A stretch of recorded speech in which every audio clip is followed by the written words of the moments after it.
Stephen, a friend of ours, loved basketball, and he was good at it.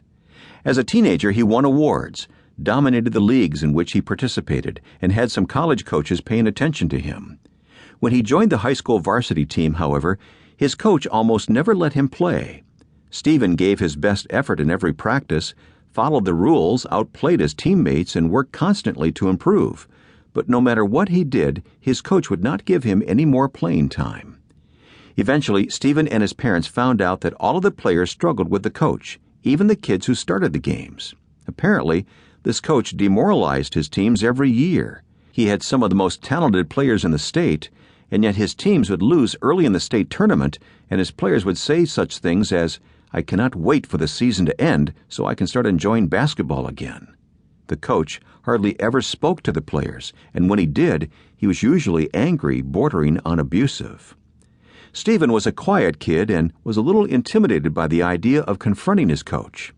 In his senior year, however, it became clear that Stephen would probably go through his entire high school experience without ever having a chance to have any significant playing time on a team where he was unquestionably the best player in his position. Stephen's parents could tell how much this hurt him, so they offered to talk to the coach for him. Stephen did not want his parents to talk to the coach, but he eventually agreed to talk to the coach himself. His parents coached him on how to speak effectively in hopes of improving the relationship with his coach, as well as improving the situation for everyone involved. The next day, Stephen asked his coach if he could talk to him. The coach looked unhappy and asked him what he wanted. Stephen said that he would like to earn more playing time and asked the coach if there was anything he could do to improve his skills to make that happen. The coach swore under his breath and walked away. Stephen realized that the coach had no reason for not letting him play more.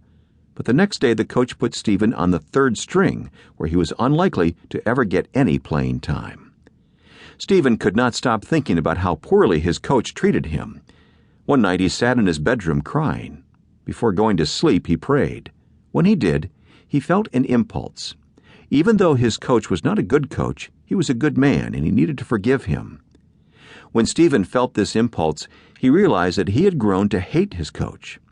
Given that he valued love and forgiveness, this meant that he was failing to live his values.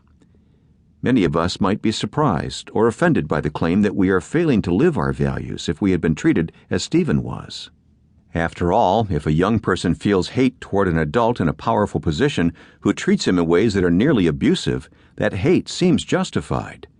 This, however, is the point. Even in a case such as this, where Stephen has done nothing wrong to the coach, he must justify his feelings of hate because they are not consistent with his values.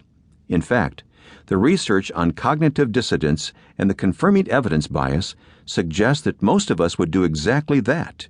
Engage in self-justification.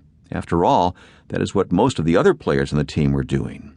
In contrast, Stephen's impulse helped him to see that even though his justifications were accurate, they did not help him, his team, or his coach. He therefore decided to become internally directed by forgiving his coach. Stephen looked for ways in which his coach was a good man in spite of being a bad coach. He saw how the coach helped other students in the high school through counseling and administration. He complimented his coach for what he saw, and gradually he felt better about him.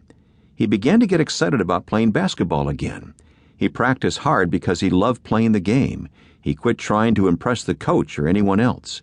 Practice became fun, and Stephen was lifted by his experience.